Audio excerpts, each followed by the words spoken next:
Bon matin les amis, bon matin tout le monde, j'espère que tout le monde va bien ce matin. Alors, comment vivre dans la paix? Vous savez, nous sommes dans un monde déchu, il y a beaucoup de choses qui se passent dans ce monde et les gens vivent de plus en plus dans l'anxiété, dans la peur.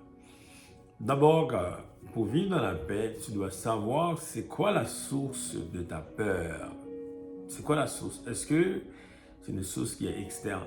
Est-ce que c'est par rapport à ce qui se passe dans ce monde, les nouvelles qu'on regarde tous les jours, hein, dans les médias sociaux, il y a tellement de nouvelles et c'est jamais de bonnes nouvelles. Est-ce que la source de ta peur, c'est vraiment les nouvelles de ce monde? Est-ce que cette source de peur, ça vient de ton environnement immédiat? Est-ce que c'est le travail, la famille, dans ton quartier, l'environnement immédiat? Est-ce que c'est vraiment ça qui cause la source de ta peur?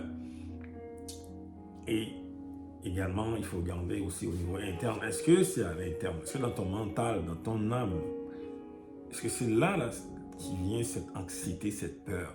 Il faut identifier la source. C'est ça qui va te permettre de vivre dans la paix. Il y a une parole du Seigneur Jésus que j'aime particulièrement. Il parlait aux disciples dans Jean 14, il disait que votre cœur ne se trouble point, croyez en Dieu, croyez en moi. Et donc c'est la foi en Dieu. Tu reçois cette parole que mon cœur ne va pas être troublé. Donc on reçoit cette parole de la part du Seigneur, puis on laisse cette parole vraiment entrer dans notre âme pour faire le travail, parce que la parole de Dieu, vraiment, il va vraiment venir en toi pour guérir ton âme. Tu n'as pas le contrôle sur l'extérieur. Tu n'as pas le contrôle sur les chefs d'État de ce monde. Tu n'as pas le contrôle sur ton environnement, sur les gens. Tu n'as pas le contrôle sur rien qui se passe à l'extérieur. Donc, il faut rapidement éliminer cette source de peur parce que tu n'as pas de contrôle dessus. Peu importe ta manière de réagir, tu n'as pas de contrôle sur les personnes. Tu n'as pas de contrôle sur ce qui se passe à l'extérieur. Même si il neige, peu importe la pluie, peu importe ce qui se passe à l'extérieur, tu n'as pas de contrôle dessus. Il faut rapidement que tu élimines cette source de peur parce que tu n'as pas de contrôle dessus. Beaucoup de gens qui vivent dans la peur à cause de ce qui se passe à l'extérieur. Maintenant, il y a une seule source qui reste, c'est vraiment à l'intérieur. C'est là maintenant que tu dois travailler. Tu dois te concentrer sur ce qui se passe à l'intérieur et ce que tu laisses rentrer aussi à l'intérieur. Si tu laisses rentrer toutes sortes de choses, mais voilà, ça va causer beaucoup plus d'anxiété.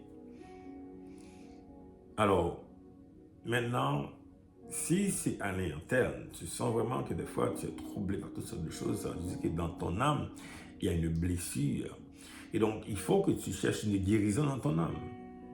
La Bible dit dans Isaïe 53, le verset 5, que par ses meurtrissures, par les meurtrissures de Jésus, nous sommes guéris. Le châtiment qui nous donne la paix est tombé sur lui. Donc Jésus a pris nos peines. Il a pris nos souffrances sur lui. Et donc c'est à cause de cela que nous avons la paix. Il faut vraiment comprendre cette parole et laisser cette parole rentrer dans ton âme. Si moi je reçois cette parole, je suis guéri dans mon âme. Je suis guéri dans mes émotions, je suis guéri dans mon mental, parce qu'il y a plein de gens maintenant qui sont en train de vivre des problèmes de santé mentale, parce que à cause de l'anxiété. Alors il faut recevoir cette parole de guérison. Moi j'ai vécu pendant des années dans la peur. C'était aussi culturel, c'était également familial, toutes sortes de choses qui arrivaient. J'avais vécu pendant des années, des décennies dans la peur. C'est le Seigneur Jésus qui a guéri mon âme. Je vis dans la paix du Seigneur. Je lis sa parole à tous les jours. Je médite et je lis la parole. Je prie le Seigneur à tous les jours. C'est la prière, c'est très important. Également, je suis dans l'adoration. C'est un homme qui adore le Seigneur. C'est ça qui me donne la paix, les amis. Alors, je prie ce matin que tu puisses recevoir cette parole et aller chercher ta paix. Que tu puisses vraiment chercher la paix dans le Seigneur. C'est la seule façon que tu vas vivre dans la paix, dans ce monde qui est perdu, un monde qui est troublé. Que le Seigneur te bénisse ce matin. Bonne journée, à bientôt.